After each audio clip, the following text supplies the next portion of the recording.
مفتی ابرار صاحب کے بیانات سننے کے لیے مفتی صاحب کے آفیشیل چینل مفتی ابرار صاحب فلاحی آفیشیل کو سبسکرائب کریں۔ اعوذ باللہ من الشیطان الرجیم بسم اللہ الرحمن الرحیم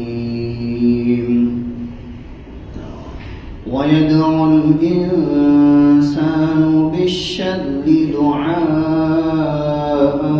بِالْخَيْرِ وَكَانَ الْإِنسَانُ عَجُولًا وَجَعَلْنَا اللَّيْلَ وَالنَّهَارَ آيَتَيْنِ فَمَحَوْنَا آيَةَ اللَّيْلِ وَجَعَلْنَا آيَةَ النَّهَارِ مُبْصِرَةً لِتَبْتَغُوا فَضْلًا مِّن رَّبِّكُمْ وَلِتَعْلَمُوا عَدَدَ السِّنِينَ وَالْحِسَابَ وَكُلَّ شَيْءٍ فَصَّلْنَاهُ تَفْصِيلًا صدق اللہ العظیم۔ اور انسان برائی کی ایسی دعا کرتا ہے جیسی اس کو خیر کی دعا کرنی چاہیے، اور انسان تو ہے ہی جلد باز، اور ہم نے رات اور دن کو ہماری نشانیوں میں سے بنایا، پس ہم نے رات کی نشانی اس کا اندھیرا رکھا اور دن کی نشانی اس کی روشنی کو بنایا، تاکہ تم دن میں تمہارے پروردگار تمہارے رب کے فضل کو تلاش کرو، اور تاکہ تم اس دن رات کے ذریعے سے سالوں کے حسابوں کو اور مہینوں کے دنوں کو معلوم کر سکو۔ اور اللہ تبارک و تعالیٰ نے ہر چیز کو بہت اچھی طرح تفصیل سے پیدا کیا ہے۔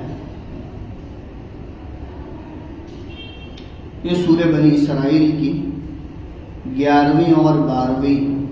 آیت کریمہ ہے۔ پہلی آیت کریمہ کے اندر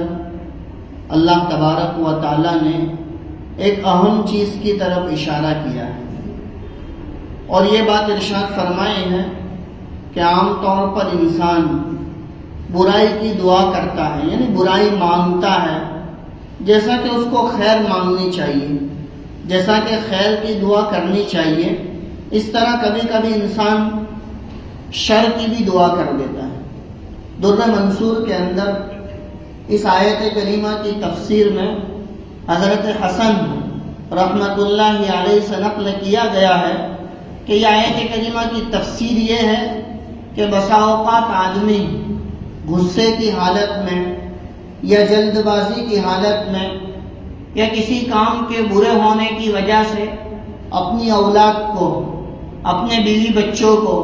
یا اپنے مال کو برا بھلا کہہ دیتا ہے، اس کے لیے بد دعا کر دیتا ہے، اور وہ ایسی گھڑیاں ہوتی ہیں کہ جس میں اللہ کے یہاں دعا قبول ہوتی ہے، تو لہذا اس کی یہ بد دعا قبول ہو جاتی ہے، اور یہ بد دعا کے قبول ہونے کی وجہ سے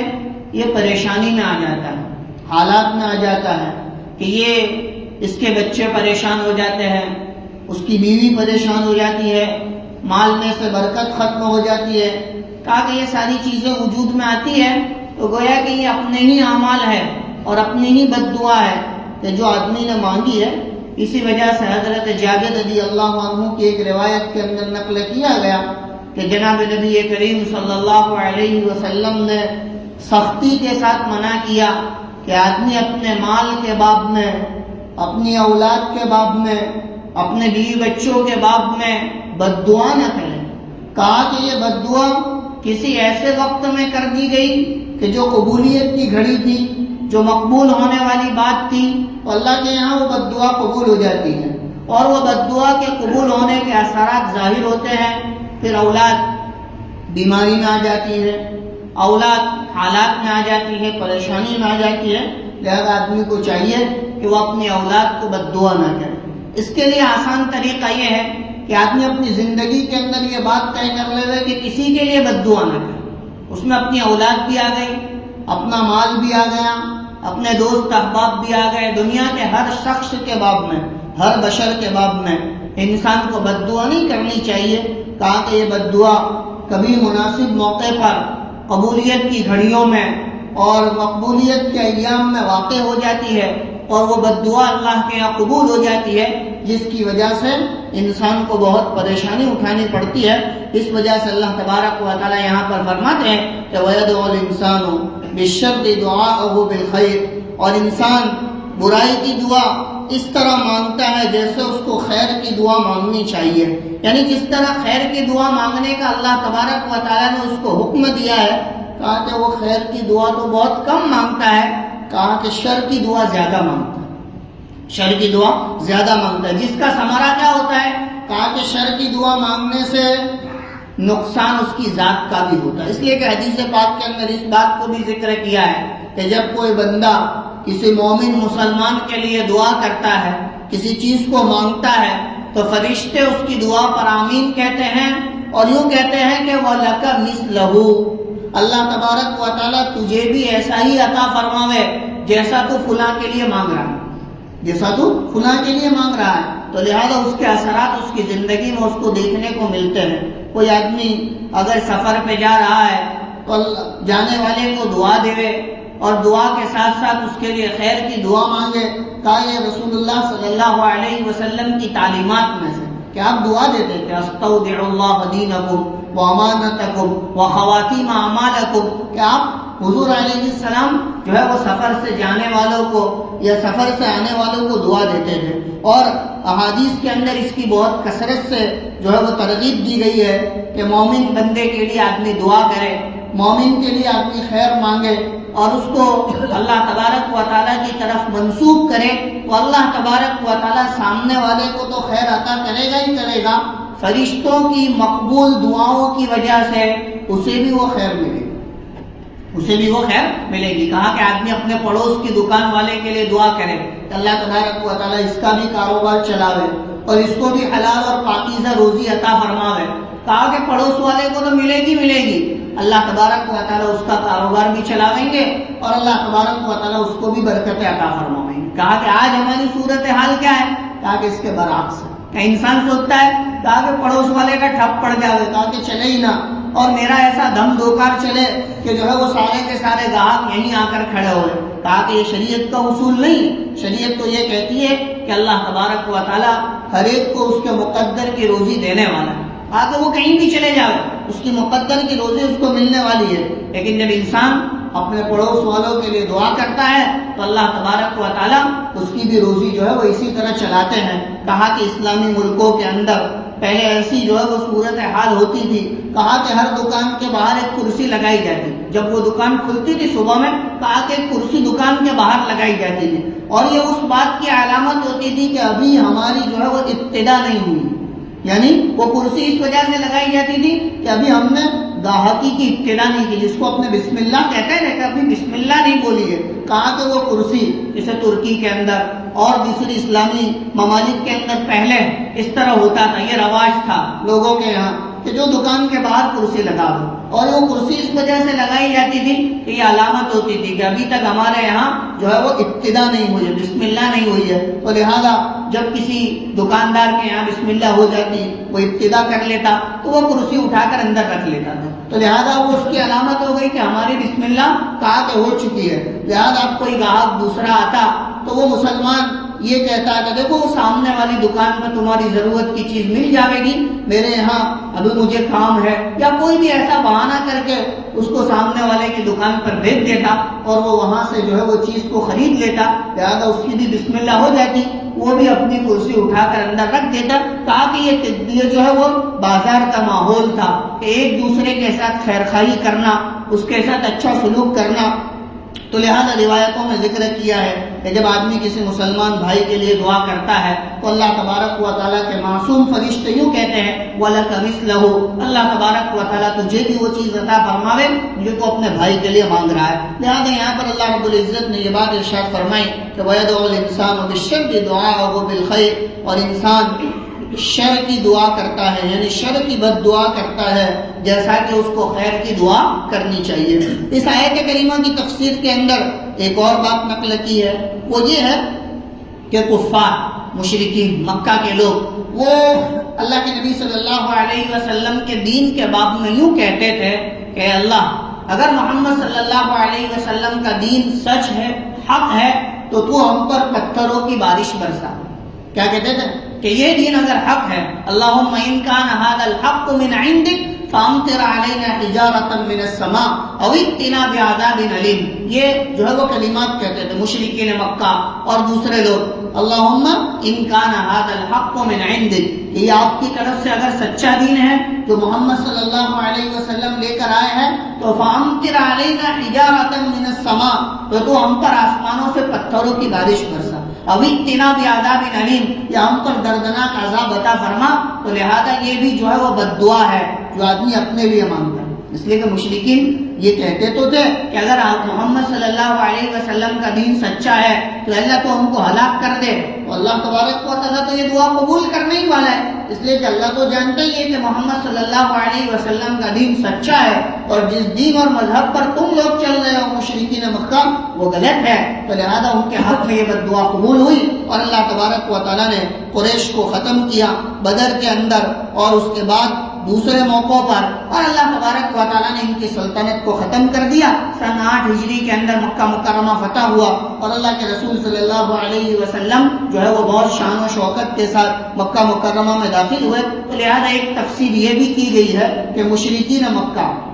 یہ کہتے تھے کہ اگر ان کا دین سچا ہے تو ہم پر کوئی اللہ کا عذاب آ جاوے، تو لہذا اللہ تبارک و تعالیٰ نے ان پر ایسا عذاب مسلط کر دیا۔ کہا کہ آج کے بھی ہنود مشرکین یہ بد دعا کرتے ہیں اور یہ کہتے ہیں کہ اگر ان کا دین سچا ہے، اگر یہ لوگ سچے ہیں مسلمان، تو ہم پر کوئی عذاب اتر جاوے اور ہمیں جو ہے وہ ان کا معبود ہلاک کر دے۔ تو کہا کہ اللہ تبارک و تعالیٰ ان کی بد دعا کو بھی قبول کرے گا، اور کوئی موقع ایسا آئے گا کہ اللہ تبارک و تعالیٰ ان کو بھی بتلا دے گا کہ اسلام حق ہے اور مسلمان اللہ تبارک و تعالیٰ کے دین پر چلنے والے ہیں۔ لہذا ایک تفسیر یہ بھی کی گئی ہے کہ وَيَدْعُو الْإِنسَانُ بِالشَّرِّ دُعَاءَهُ بِالْخَيْرِ، اور انسان کسی کے باب میں یا اپنی ذات کے باب میں شر کی دعا کرتا ہے، بد دعا کرتا ہے، جیسا کہ اس کو خیر کی دعا کرنی چاہیے۔ وَكَانَ الْإِنسَانُ عَجُولًا، اور انسان ہے ہی جلد باز، انسان جو ہے وہ جلد باز واقع ہوا ہے، کہا کہ اس کی طبیعت اور اس کی فطرت میں جلد بازی ہے، لہذا بسا اوقات وہ کسی کام کو اطمینان کے کرنے کی بجائے جلد بازی میں کر دیتا ہے، جس کی وجہ سے وہ کام بگڑ جاتا ہے۔ اسی وجہ سے حدیث میں آتا ہے کیا العجلۃ من الشیطان والتأنی من الرحمن، کہ جلد بازی شیطان کے کاموں میں سے ہے، اور اطمینان اور آرام کے ساتھ کرنا کہا کہ یہ جو ہے وہ رحمان کے کاموں میں سے۔ لیکن حضرات علماء کرام نے یہ بات بھی نقل کی ہے کہ آخرت کے کاموں میں آدمی کو جلد بازی کرنی چاہیے، وہ پسندیدہ ہے، لیکن ایسی جلد بازی نہیں کہ اس کو آدمی بگاڑ دے۔ وضو کرنے کے لیے بیٹھا، اب جلد بازی سے وضو کر رہا ہے، لیکن اتنی جلدی کی کہ وضو ٹھیک ٹھاک ہوا ہی۔ کہا کہ یہ جلد بازی پسندیدہ نہیں ہے۔ نماز کے اندر جلد بازی کرتا ہوا پہنچا اور ایسی عبادت کی، ایسی نماز پڑھی کہ وہ اللہ کے یہاں قبول ہوئی نہیں، تو لہذا ایسی چیز پسندیدہ نہیں ہے۔ جلد بازی پسندیدہ ہے، لیکن ایسی جلد بازی کہ جس کے ذریعے سے خیر وجود میں آوے، جس کے ذریعے سے بہتری وجود میں آوے۔ لہذا فرمایا وَكَانَ الْإِنسَانُ عَجُولًا، اور انسان ہے ہی جلد باز۔ یہاں پر حضرات علماء مفسرین نے ایک اور بات نقل کی ہے کہ عام طور پر انسان بد دعا کرتا ہے تو وہ تو قبول ہو جاتی ہے، انسان بد دعا کرتا ہے تو وہ تو قبول ہو جاتے ہیں، لیکن نبی پاک صلی اللہ علیہ وسلم نے اللہ تبارک و تعالیٰ سے یہ دعا کی تھی کہ اے اللہ میں ایک بشر ہوں، میں ایک انسان ہوں، کبھی غصے میں کوئی بات کہہ دیتا ہوں یا مجھ سے کوئی بات نکل جاتی ہے، اے اللہ اگر میں کسی کے باب میں بد دعا کروں یا کسی کو برا بھلا کہوں اور سامنے والا وہ اس کا مستحق نہ ہو تو وہ بد دعا اس کے حق میں قبول نہ فرما۔ اللہ کے نبی صلی اللہ علیہ وسلم نے اپنے باب میں اللہ سے یہ دعا کی، اے اللہ میں انسان ہوں، میں بشر ہوں، اگر مجھ سے کوئی غلطی ہو جاوے، اگر مجھ سے کوئی بات ایسی زبان سے نکل جاوے کہ جو سامنے والا اس کا مستحق نہیں تھا، تو اس کے باب میں آپ دعا کو قبول نہ کریں، یعنی بد دعا کو قبول نہ کریں۔ اور اللہ تبارک و تعالیٰ نے نبی پاک صلی اللہ علیہ وسلم کی اس دعا کو قبول فرمایا۔ آپ نے جب بھی کسی کو بد دعا دی سامنے والا اس کا مستحق نہیں تھا تو اس پر وہ بد دعا واقع نہیں ہوئی۔ روایتوں کے اندر نقل کیا گیا ہے، امام رازی رحمۃ اللہ علیہ نے اس واقعے کو نقل کیا ہے کہ ایک غلام آپ نے حضرت سودا رضی اللہ عنہا کو عطا فرمایا۔ حضرت سودا رسول اللہ صلی اللہ علیہ وسلم کی بیویوں میں سے ہے، ایک غلام دیا آپ نے، تو اس غلام کو جو ہے وہ قید کرنے کا حکم دیا کہ اس کو قید کر لو۔ حضرت سودا رضی اللہ عنہ نے اپنے خادم کو حکم دیا کہ اس غلام کو قید کر لو، اس کو باندھ دو، تو لہٰذا اس کی بیڑیوں کو ذرا سخت باندھا گیا، اس کی بیڑیوں کو سخت باندھا گیا، تو لہٰذا سخت باندھنے کی وجہ سے وہ رات میں کراہنے لگا، چیخنے لگا، پکارنے لگا، آہو بکا کرنے لگا۔ تو حضرت سودا رضی اللہ عنہ کو بے چینی ہوئی اور اپنے خادم سے کہا کہ کیا بات ہے، یہ غلام قیدی کیوں اتنا زور زور سے چیختا چلاتا ہے؟ تو خادم نے جا کر پوچھا، کہا کہ میری بیڑیاں بہت سخت باندھی ہوئی ہے، مجھے تکلیف ہو رہی ہے۔ حضرت سودا رضی اللہ عنہ نے اس کی بیڑیوں کو جو ہے وہ ڈھیلی کرنے کی یعنی ہلکی کرنے کا حکم دیا، لہذا بیڑیاں ہلکی کری، بیڑیاں جو ہے وہ ڈھیلی کر دی گئی، جس کی بنیاد پر یہ کیا ہو گیا کہ قیدی اور غلام اس بیڑیوں سے نکل کر بھاگ گیا۔ کہا کہ جب ڈھیلا کر دیا تو نکل کر بھاگ گیا۔ اللہ کے نبی صلی اللہ علیہ وسلم کو پتا چلا کہ سودا کو میں نے ایک قیدی اور ایک غلام دیا تھا اور وہ قید کرنے کے لیے دیا تھا، سودا نے اسے جو ہے وہ کیا ہے ڈھیلا کر کے بھگا دیا۔ تو حضرت نبی پاک صلی اللہ علیہ وسلم نے حضرت سودا رضی اللہ عنہ کو بد دعا دی اور کہا کہ اللہم اقطع یدہا، اللہ تیرے ہاتھوں کو کاٹ دے، اللہ تیرے ہاتھوں کو کاٹ دے۔ تو حضرت سودا رضی اللہ عنہ حضور کی اس بد دعا کو سن کر بہت پریشان ہوئی اور بار بار اس کی فکر کرتی تھی کہ میرے ہاتھوں کے ساتھ کیا ہوگا، میرے ہاتھوں کے ساتھ کیا ہوگا۔ ایک مرتبہ نبی پاک صلی اللہ علیہ وسلم نے حضرت سودا رضی اللہ عنہ کو یہ عمل کرتے ہوئے دیکھا تو کہا کہ کیا ہوا؟ کہا کہ میں آپ کی بد دعا سے بہت ڈر رہی ہوں۔ حضرت نبی پاک صلی اللہ علیہ وسلم نے فرمایا میری وہ بد دعا قبول نہیں ہوگی، میری وہ بد دعا قبول نہیں ہوگی۔ اسی طرح ایک مرتبہ اللہ کے نبی صلی اللہ علیہ وسلم نے ایک جو ہے وہ حضرت معاویہ رضی اللہ عنہ کو، حضرت امیر معاویہ رضی اللہ عنہ کو طلب کیا، بلایا، وہ کھانے بیٹھے تھے، خادم نے آ کر کہا کہ کھا رہے ہیں، پھر دوبارہ بلانے کے لیے بھیجا، پھر کہا کہ کھانے بیٹھے، تیسری مرتبہ بلانے کے لیے بھیجا تو کہا کہ پھر کھانے بیٹھے ہیں۔ تو حضرت نبی پاک صلی اللہ علیہ وسلم نے حضرت معاویہ کو کہا کہ کیا کہا، اے اللہ تو اس کے پیٹ کو کبھی مت بھرنا، یعنی اس کا پیٹ نہ بھرے۔ تو یہ ایسی بد دعا تھی کہ اللہ نے قبول نہیں فرمائی۔ اللہ تبارک و تعالیٰ نے اور بسا اوقات ایسا بھی ہوا ہے کہ نبی پاک صلی اللہ علیہ وسلم نے کسی کو بد دعا دی وہ قبول ہوئی۔ ایک مرتبہ آپ بیٹھے ہوئے تھے کھانے کے لیے، ایک آدمی الٹے ہاتھ سے کھا رہا تھا، اللہ کے نبی صلی اللہ علیہ وسلم نے فرمایا بھائی سیدھے ہاتھ سے کھاؤ، کہا کہ سیدھے ہاتھ سے کھانا فطرت ہے، اچھی چیز ہے، سیدھے ہاتھ سے کھاؤ۔ تو وہ بہانے کرنے لگا، تکبر کی وجہ سے یوں کہنے لگا کہ جو میرا سیدھا ہاتھ اٹھتا نہیں ہے، برابر اٹھتا نہیں ہے، کہا کہ ایک بہانہ تھا، تکبر تھا۔ تو اللہ کے نبی صلی اللہ علیہ وسلم فرماتے کہ اللہ نے اس کو ایسا کر دیا کہ پھر زندگی بھر اس کا ہاتھ اٹھانے، مشکات شریف کے اندر یہ روایت موجود ہے، کہا کہ زندگی بھر پھر اس کا ہاتھ اٹھا نہیں، کہا کہ اس نے تکبر کی وجہ سے بہانہ کر کے یہ ارشاد فرمایا۔ اسی طرح ایک شخص، اس لیے کہ روایت میں یہ بھی ذکر کیا گیا ہے کہ بھئی نمازی کے آگے سے نہ گزرے، کہا کہ نمازی کے آگے سے گزرنے سے بہتر ہے کہ آدمی 40 سال تک وہاں کھڑا رہے اور وہ نماز پڑھتا رہے۔ وہ اتنا جو ہے وہ خطرناک عمل ہے نمازی کے آگے سے گزرنا کہ آدمی 40 سال تک کھڑے رہنے کو برداشت کرے گا لیکن نمازی کے آگے سے گزرنے کو برداشت نہیں کرے۔ ایک مرتبہ نبی پاک صلی اللہ علیہ وسلم نماز پڑھ رہے تھے، ایک شخص آپ کے آگے سے گزر گیا، وہ جانتا تھا کہ حضور نماز پڑھ رہے ہیں لیکن اس کے باوجود آپ کے آگے سے گزر کر نکل گیا، کہا کہ اللہ تبارک و تعالیٰ نے زندگی بھر اس کو معذور کر دیا۔ تو لہذا اللہ تبارک و تعالیٰ نے نبی پاک صلی اللہ علیہ وسلم کو یہ خصوصیت عطا فرمائی تھی کہ آپ کی بد دعا اللہ قبول نہیں فرماتے تھے، لیکن بعض مرتبہ اللہ کے نبی صلی اللہ علیہ وسلم کی بھی بد دعا قبول ہوئی ہے۔ لہذا آدمی کو چاہیے کہ وہ کسی کو بد دعا نہ دے۔ وَيَدْعُو الْإِنسَانُ بِالشَّرِّ دُعَاءَهُ بِالْخَيْرِ، اور انسان برائی کی دعا ایسے مانگتا ہے جیسے کہ خیر کی دعا اس کو مانگنی چاہیے۔ وَكَانَ الْإِنسَانُ عَجُولًا، اور انسان جلد باز واقع ہوا ہے، لہذا آدمی کو چاہیے کہ وہ ہمیشہ خیر کی دعا مانگے، برائی کی دعا نہ مانگے، نہ اپنے لیے، نہ اپنی اولاد کے لیے، نہ اپنے گھر والوں کے لیے۔ کبھی کوئی جملہ ایسا زبان سے نکل جاتا ہے کہ جو آدمی کو پھر زندگی بھر پشیمانی میں رہنا پڑتا ہے، اس وجہ سے بہت احتیاط کرے، خاص طور پر رمضان کے ایام میں، مبارک راتوں میں، مبارک اوقات میں حج کے سفر میں مکہ المکرمہ میں عرفات میں، کہا کہ یہ سب ایسے موقع ہوتے ہیں کہ وہاں آدمی کچھ نہ کچھ جلد بازی میں، غصے میں اپنی بیوی کو یا اپنے رشتہ داروں کو یا اپنے ساتھ والوں کو برا بھلا کہہ دیتا ہے، جس کا ثمرہ اس کو بھگتنا پڑتا ہے۔ لہذا انسان کو متنبہ رہنا چاہیے، چوکنا رہنا چاہیے کہ اللہ کے یہاں بسا اوقات بعض لمحات ایسے ہوتے ہیں کہ فوراً دعا قبول ہو جاتی ہے، بد دعا قبول ہو جاتی ہے، اور انسان اس بد دعا کے ثمرے میں نقصان میں رہتا ہے۔ لہذا انسان کو بد دعا سے ان آیات میں روکا گیا ہے۔ اللہ تبارک و تعالیٰ سے دعا ہے اللہ رب العزت ہمیں بھی ہمیشہ بد دعا سے محفوظ رکھے، اور جو باتیں ان آیات میں اللہ تبارک و تعالیٰ نے ذکر کی ہے ہمیں عمل کرنے کی توفیق عطا فرمائے۔ وآخر دعوانا